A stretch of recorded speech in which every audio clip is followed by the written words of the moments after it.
Bueno, eh, me alegra acompañarlos y me alegra que me acompañen en este itinerario por las obras de grandes autores y de grandes mentes que han podido pensar a lo largo de la historia de la filosofía, de la literatura, de la ciencia. Y en este caso, por supuesto, nos convoca un autor especial, un autor intrépido, un autor diletante, un filósofo, un literato, un político, Michel de Montaigne. Y como hemos venido hablando de Michel de Montaigne, entonces hoy, por supuesto, nos ocuparemos de una parte crucial, pequeña, de los ensayos. Y en este caso nos referimos a la advertencia al lector.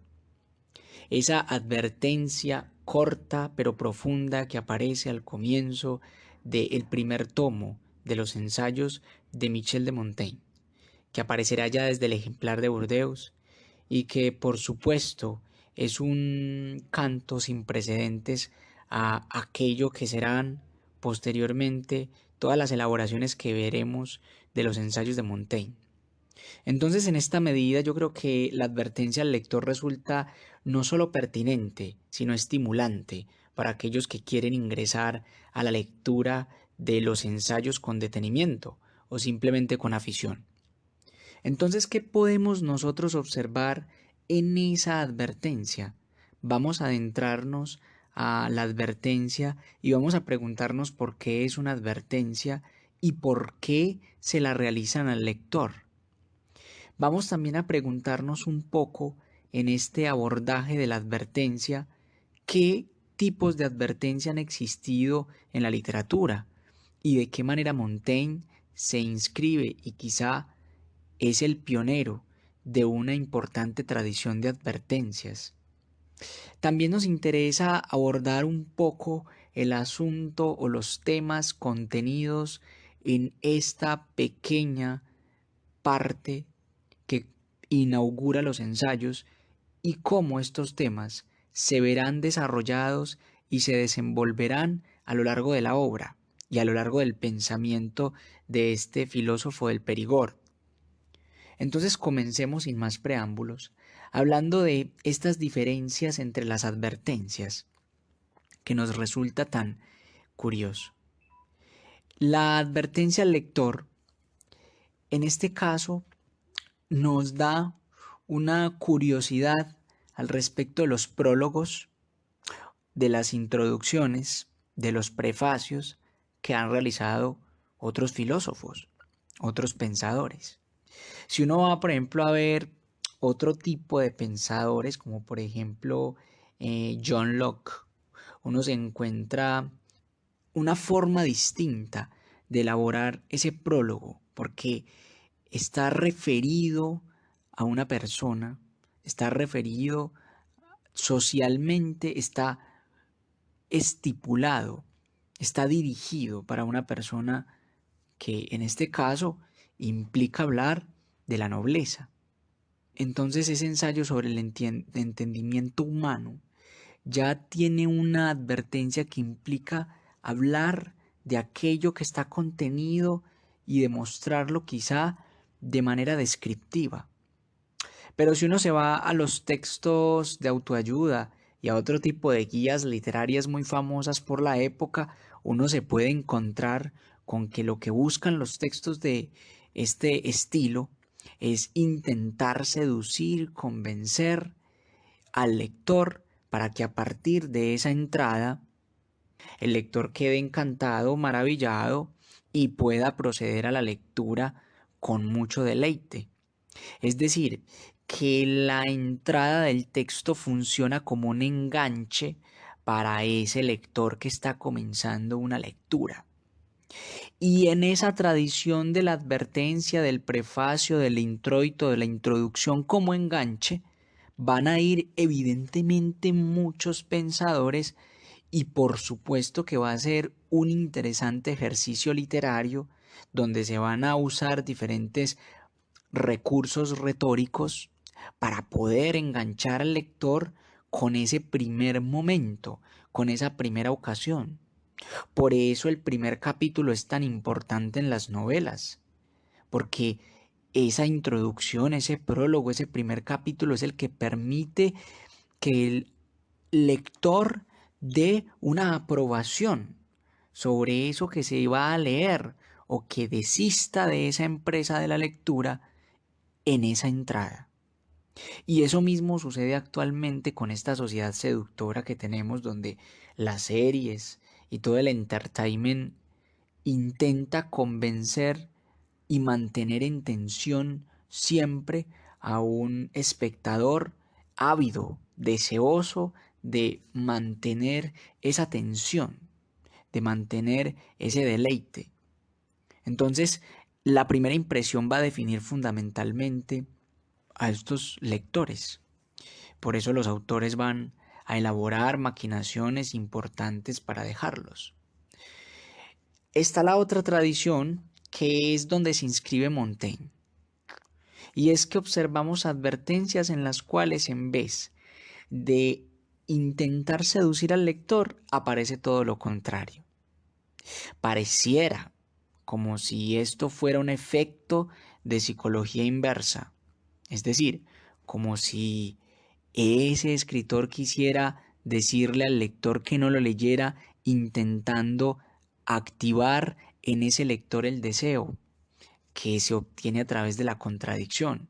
Es decir, diciéndole a alguien que no piense en una manzana, la persona va a terminar pensando con mucha más fuerza en una manzana. Y de esa manera quizá intentando decirle al lector que no lea, lo impulsamos a leer. Pero lo que nos muestra Montaigne en este caso es que más que producir un efecto de psicología inversa, lo que le interesa es decir la verdad. Y la verdad en términos de parresía. Es decir, la verdad en términos clásicos, en la forma aletúrgica de la verdad, en lo que Foucault denomina justamente o en lo que Foucault desentraña de los antiguos como parresía. Y en ese caso entonces, decir la verdad implica tener el coraje de saber que el lector no necesariamente se va a quedar aquí, sino que evidentemente si se queda es muy probable que pierda el tiempo en elementos subjetivos, personales, y que no va a encontrar aquello que quizá piensa buscar. Y mucho más en los lectores de la época de Montaigne, donde justamente el asunto de la subjetividad está tan vedado, tan cerrado.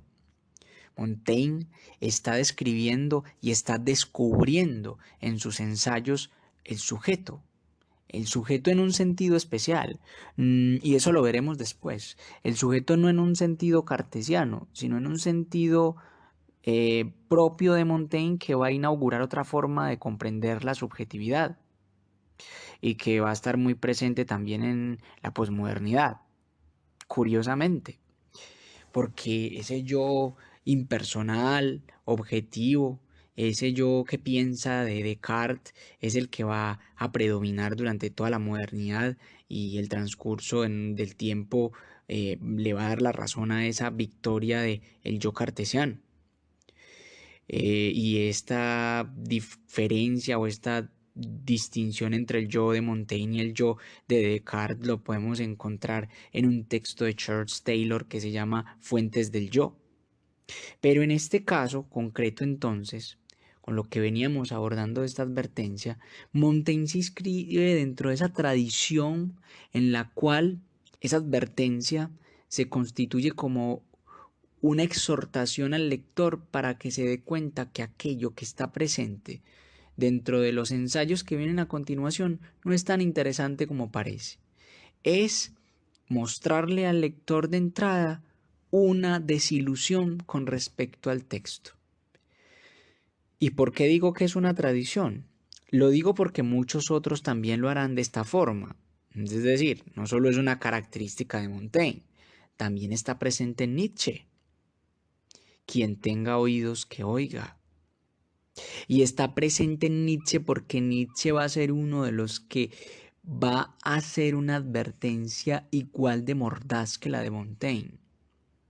Vea, mi querido, si usted quiere quedarse aquí, bienvenido. pero lo más probable es que usted encuentre amargura dentro de estos frutos. Si usted está dispuesto a soslayar o más bien a disfrutar esa amargura, entonces quédese. Pero lo más probable es que sean pocos los que puedan quedarse disfrutando esta amargura. Y bueno, lo mismo hará Freud en sus conferencias introductorias al psicoanálisis. Y se lo dice a unos legos, es decir, se lo dice a unos seres, a unos personajes que están comenzando a introducirse en el cuento del psicoanálisis. Y de entrada les está diciendo, bueno, queridos, para que ustedes lo sepan, esto que vamos a estudiar tiene un montón de problemas. De entrada tiene problemas epistemológicos. De entrada tiene problemas por un estatus científico que se le pone en cuestión al psicoanálisis.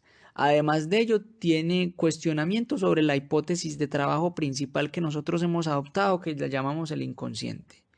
Y súmele a eso una cantidad de elementos que todavía no se han aclarado y que presentan diferencias internas. Por lo tanto, el camino que usted va a seguir por acá evidentemente va a ser complicado y además de ello puede producirle muchos desengaños. Entonces, de entrada, es mejor que si usted quiere o desea o tiene una expectativa ideal sobre este asunto, empaque y vámonos. Y en esa medida es que justamente la advertencia al lector se convierte en un elemento o en una parte que justamente busca votar, busca sacar al lector, dándole la muestra de la inutilidad de la lectura. Entonces, teniendo en cuenta esa entrada, podemos establecer unas diferencias y podemos establecer una forma en la cual Nietzsche, Freud, entre otros autores, van a seguir ese camino o esa vía de negar la esperanza, la ilusión, como forma de seducir al lector para ingresar en el texto.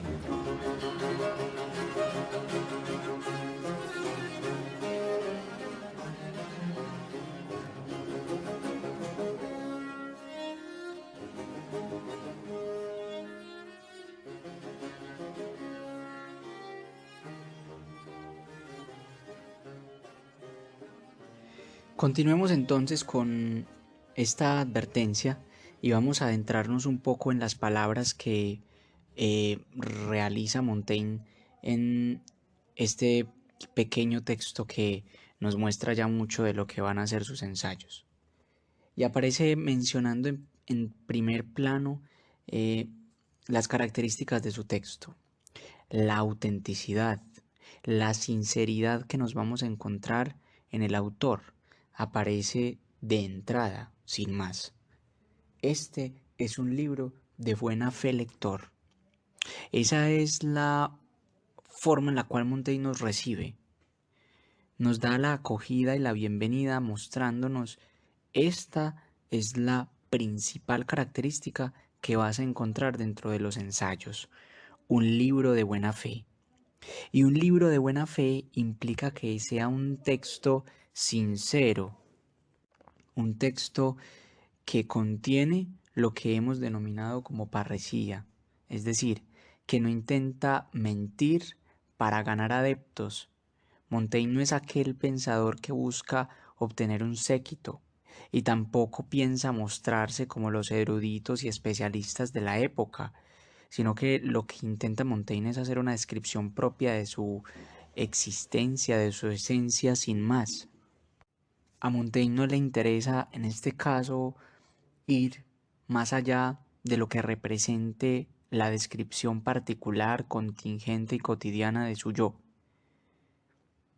Por eso mismo entonces quizá de entrada es un poco apresurado el juicio de Pascal cuando tilde de vanidoso a Montaigne.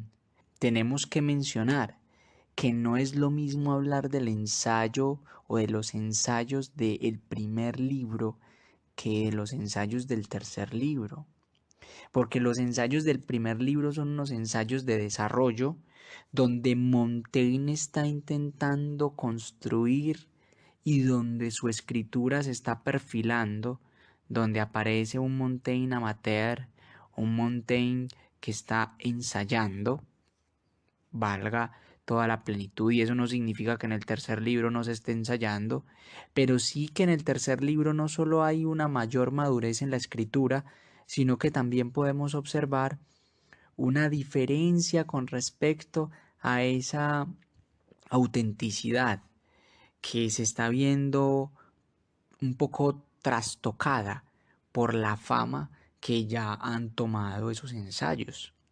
Entonces, podemos mencionar que en principio el fin de los ensayos es doméstico y privado y es de buena fe, pero que con el paso del tiempo salta de lo doméstico y va a los otros que están interesados en ver eso doméstico. Y eso es, por supuesto, una sorpresa sin precedentes para el mismo Montaigne, que buscaba justamente con estos ensayos prepararse para morir, y eso nos lo dirá en uno de sus ensayos llamado La ociosidad. Y esa es una de las razones por las cuales se retira Montaigne. Entre tantas razones, una de las razones por las cuales Montaigne decide encerrarse en su castillo a los 38 años de edad es justamente porque Montaigne desea esperar la muerte, filosofar como una forma de prepararse para la muerte.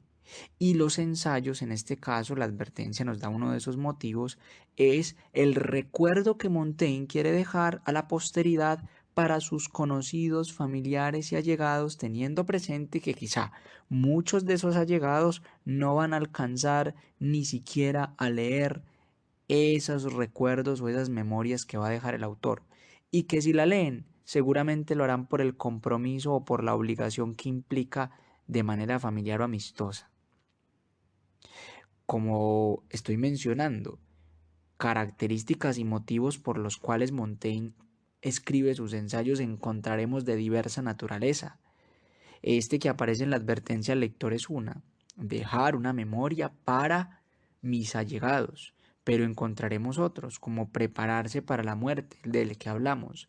También encontraremos otro como encontrar una forma distinta de tramitar la vida luego de una experiencia traumática, como lo encontraremos en otro de los ensayos cuando Montaigne nos relate su caída del caballo. Y también encontraremos otra justificación para esa creación de los ensayos y es empezar a conocerme de alguna manera básica, tanto como mi amigo Etienne de Lavoisier me conocía a mí, porque mi amigo ha fallecido y él era el que me conocía a lujo de detalles mucho más que yo mismo. Y como ese amigo que me conocía más que a mí mismo, más de lo que yo mismo me puedo conocer, se ha ido, entonces yo tengo el deber de establecer ese diálogo con él y ese interlocutor vacío, ese sujeto que es mi amigo que ya no está, lo ocupa ese espacio literario de los ensayos. Por eso cuando uno como lector va a leer, el lector ocupa el vacío de ese amigo que ha fallecido. Y por eso cuando lee a Montaigne siente esa experiencia estética maravillosa de la amistad. Y por eso quien lee a Montaigne va a sentir una intimidad profunda con el autor, como si estuviera ocupando el mismo lugar de Etienne de Lavoisier, y es que de hecho lo ocupa. El lector ocupa ese lugar indiscutiblemente, aunque no se dé cuenta, pero sí se percatará de esa experiencia íntima que quizá no se tendrá con ningún otro autor. Teniendo en cuenta pues estas razones por las cuales Montaigne elabora sus ensayos y teniendo presente que en esta advertencia al lector Montaigne nos deja claro que esta es una de sus razones y que lo hace de buena fe, entonces hablamos un poco de ese fin de los ensayos, doméstico y privado. En principio, ese es el fin, ese es el propósito de los ensayos de Montaigne.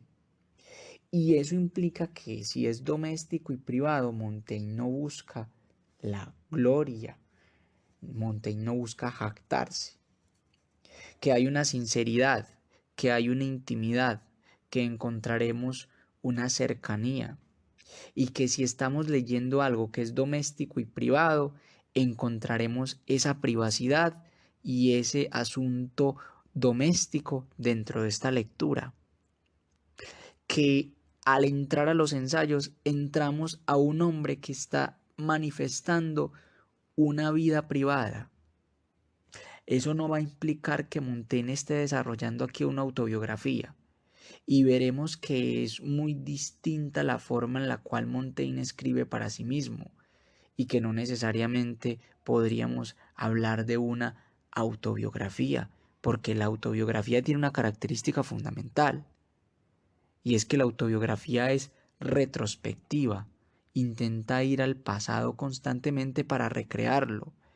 Pero Montaigne no intenta o no busca o no recrea su pasado constantemente en los ensayos. Va a ellos para extraer reflexiones especulativas y eso es algo muy diferente a lo que puede lograr una autobiografía. Bien, entonces para estos puntos que hemos elaborado y que hemos intentado perfilar, podríamos decir que como no busca la gloria y que por otro lado no le interesa, y si pudiera alcanzar la gloria, pero no le alcanza porque está limitado física y mentalmente también para ello, para llegar a esas letras excelsas, porque Montaigne reconoce que su escritura no es fina a pesar de que sea una de las escrituras más ricas, más sutiles y más delineadas de las plumas francesas. Sin embargo, Montaigne reconoce que la fama no es ese objetivo que se persigue porque Montaigne tendrá cierta dificultad con esa fama y nos va a mostrar que esa fama justamente es una de las monedas por las que se intercambian la mayoría de cosas, pero es la más falsa de las monedas para Montaigne. Entonces, con Montaigne veremos un texto, como nos lo menciona, un texto que se realiza para prepararnos para morir. Son unas memorias que dejaré porque veo muy cerca mi muerte y espero que mediante estas bagatelas, mediante estas rapsodias, mis cercanos me recuerden. ¿Y qué implica escribir un texto para que me recuerden? Y si es doméstico y privado, ¿qué implica escribir un texto doméstico y privado que es una preparación para la muerte y que es preparado con la intención de dejarlo a alguien para que me recuerde? Por eso Montaigne seleccionará las citas más cuidadosas de la tradición latina y griega, porque como lo menciona atinadamente en este caso Harold Bloom, Montaigne es el más clásico de los modernos y el más moderno de los clásicos.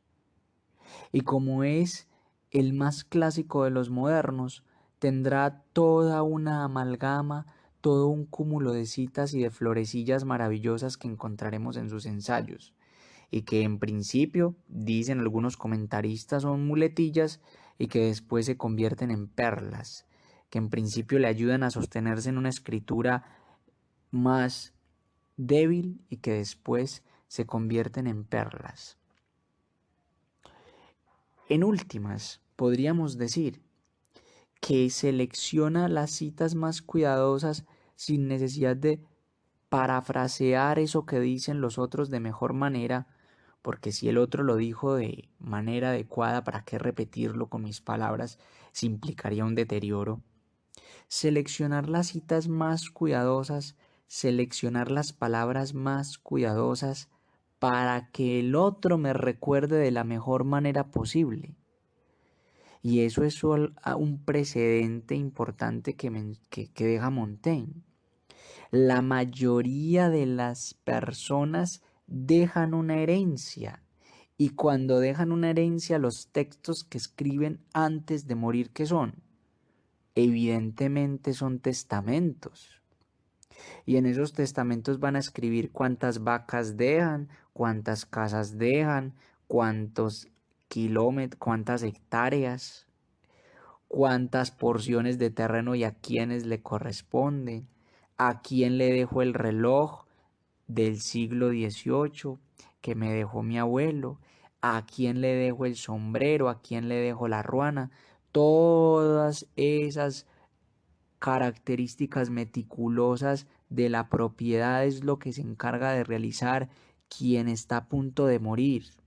El texto que elabora aquel que siente que el hecho de la muerte está cerca es justamente el texto económico, el que deja las propiedades, ¿cierto?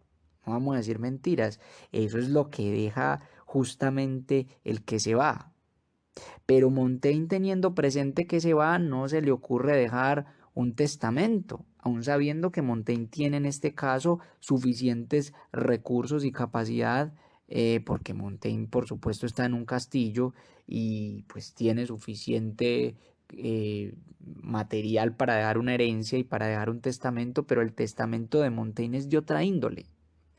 Lo que le interesa a Montaigne es dejar el recuerdo, y el recuerdo en este caso es una pintura, porque como lo vemos en esta advertencia al lector, los ensayos son arte, son una pintura.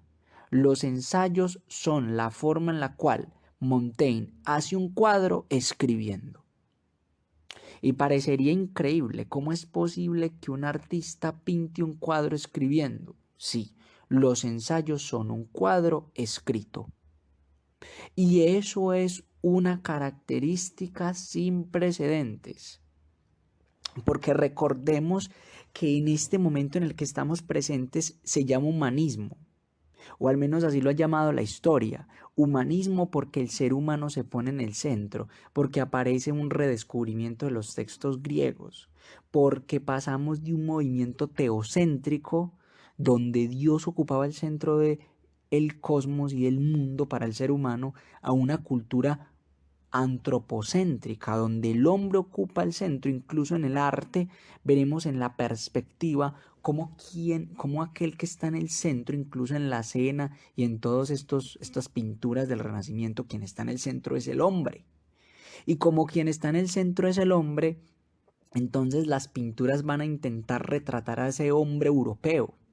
Y cómo Montaigne también se pone en el centro de esas pinturas, porque además Montaigne está profundamente influenciado por la cultura italiana. En este caso, Italia está en auge en la pintura, en la escritura, ¿cierto? Entonces Montaigne también está ahí intentando escribir sus ensayos, intentando pintarse a sí mismo mediante la escritura. ¿Y qué manera de pintarse? Porque de hecho aquí lo que nos dice en esta advertencia al lector es que si se pudiera retratar de la forma en la cual se retratan aquellos hombres que viven en las Américas, que en este caso lo dice de otra forma, en la cual no menciona por supuesto América, sino estas naciones que viven todavía bajo la dulce libertad de las primitivas leyes de la naturaleza, si pudiera retratarme bajo esas culturas que aún viven bajo las primitivas leyes de la naturaleza, me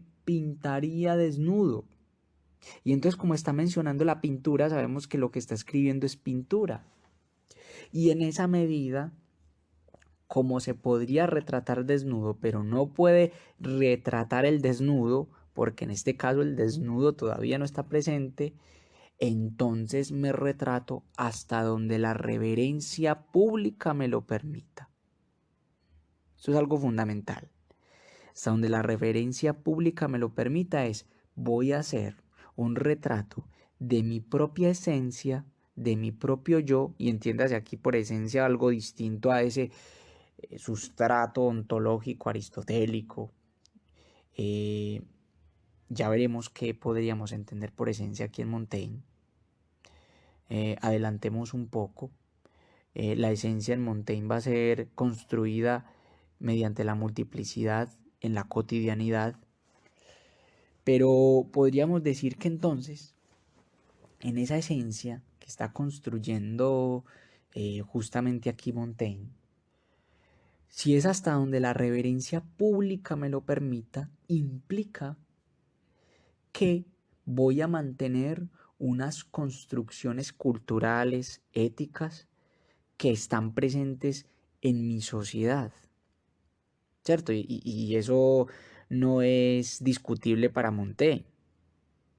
Ya veremos que Montaigne va a ser un profundo admirador de la diversidad de culturas y eso le va a abrir una perspectiva universal de pensamiento, pero va a mantener un trasfondo ético muy estable, a pesar de todo el escepticismo que se le quiera achacar a Montaigne, y que evidentemente es escéptico, nadie lo niega, pero que hay una posición ética fundamentalmente centrada en Montaigne y que es fija.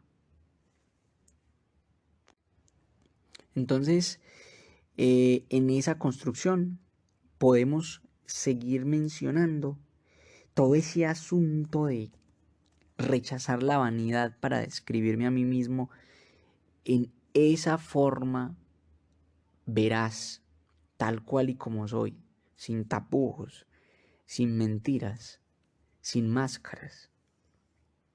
Y bueno, eso implicará muchas cosas para Montaigne. Y bueno, nos va a enseñar demasiado de cómo vivir sin tapujos, sin máscaras, vivir sin sombras también es una forma de vivir en una sociedad maquiavélica donde la sombra, la máscara, el ocultamiento son importantes para la modestia y los modales sociales, ¿cierto? Entonces, en esta medida se pone en movimiento un asunto importantísimo y es una hazaña que Montaigne está realizando justamente en esta época moderna de descubrimiento. Si bien Cristóbal Colón está por la época descubriendo unas tierras muy lejanas, Montaigne también está haciendo un descubrimiento a unas tierras muy cercanas, pero no por ello menos desconocidas. A la misma altura del desconocimiento de las Indias está el desconocimiento de la subjetividad, del yo, de la esencia, a la manera en que Montaigne la comprende. Entonces, mientras un navegante, un viajero, está descubriendo por allá en las Indias un mundo externo, un lector, un hombre, se encierra a navegar en su propia torre para descubrir los ámbitos más profundos del ser humano, rescatando algo que ningún autor quizá había rescatado: la particularidad de los momentos, la importancia del instante, lo que nos dice el momento presente, lo que nos dice cada uno de los diferentes elementos contingentes que suceden en nuestra existencia. Y bueno, esto va a relegar a Montaigne al ámbito de lo literario y al ámbito de la literatura, porque pues Montaigne no va a hacer una construcción de escritos sistemáticos que vayan englobados a una idea y que constituyan un todo coherente en el cual las partes y el todo tengan una articulación interna. No, Montaigne va a hacer otra cosa. Montaigne va a hacer rapsodias, como él mismo lo menciona. Y en tanto Montaigne va a hacer rapsodias, entonces en esa medida se va a relegar a Montaigne al ámbito de lo meramente literario. Eso no significa que no esté en un lugar maravilloso, sino que también debemos rescatar el aspecto profundamente filosófico que está presente en Montaigne. Y ahí es donde está la hazaña. Intentar develar, rescatar esa forma en la cual Montaigne aborda la subjetividad humana. Entonces, rescatando esa subjetividad, rescatando esa esencia, encontramos en esa riqueza de esa analogía con esos nativos una relación maravillosa que se hace con los pueblos indígenas, que se hace desde esta advertencia y que nos muestra el valor que tendrá para Montaigne. Rescatamos esa forma valiosa en la cual Montaigne se posiciona desde esa mirada del otro.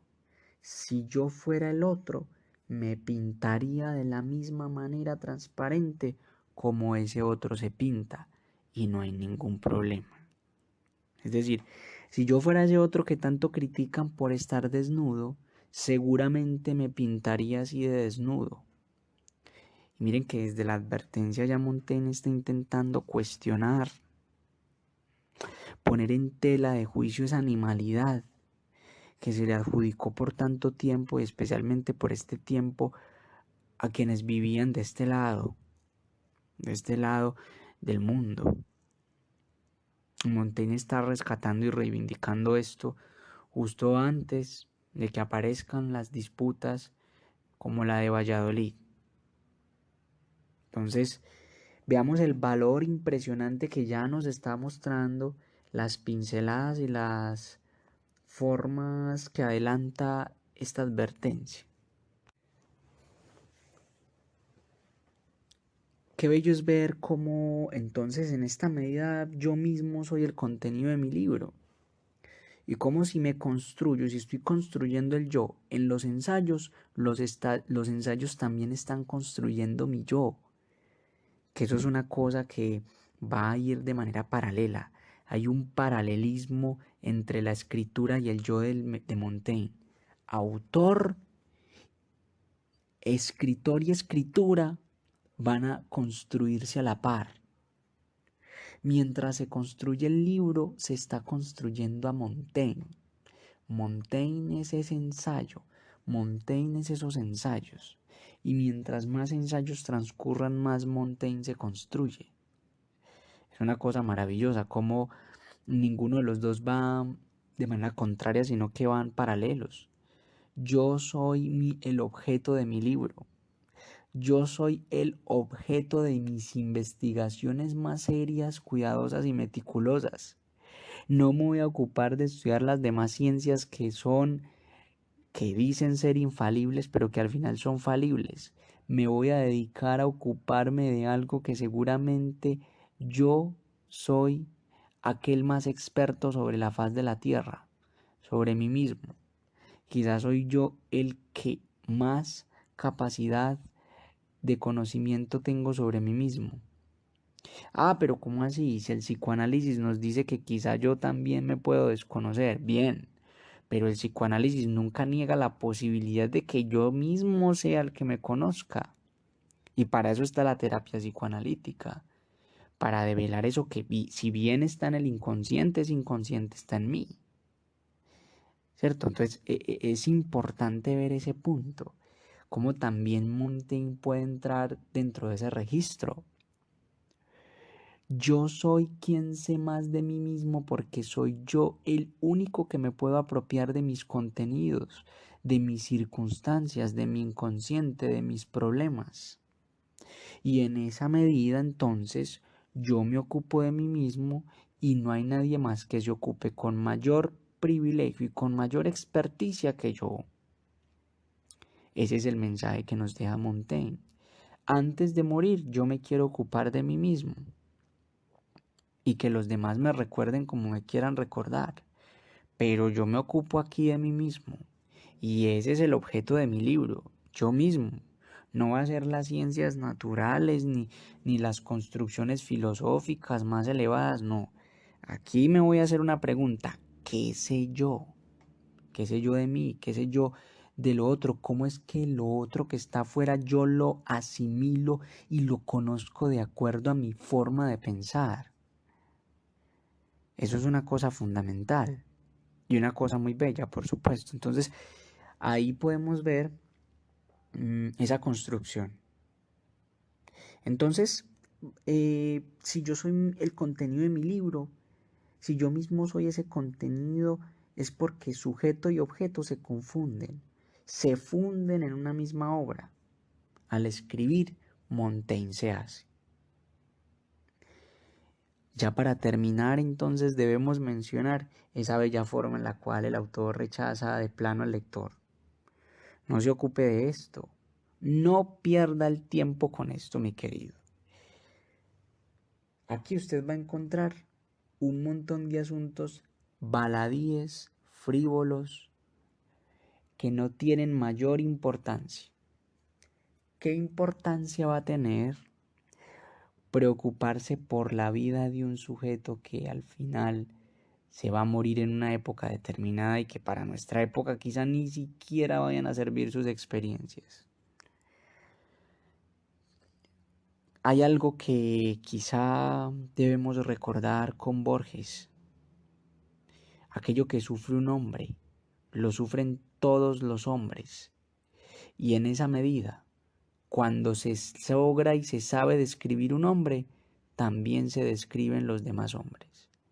Y esa va a ser una pista fundamental que también verá Stefan Zweig en la biografía sobre Montaigne para mencionar cómo la búsqueda subjetiva de mi propia esencia termina develando la estructura objetiva de la naturaleza humana, de lo que Montaigne denomina la condición humana, la humana condición.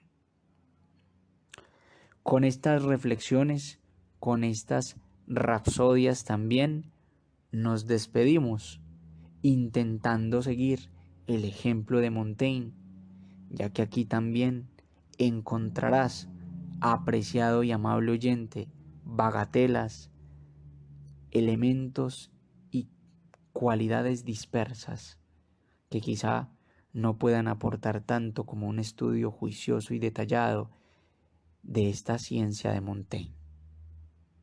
Hasta una próxima, si hay.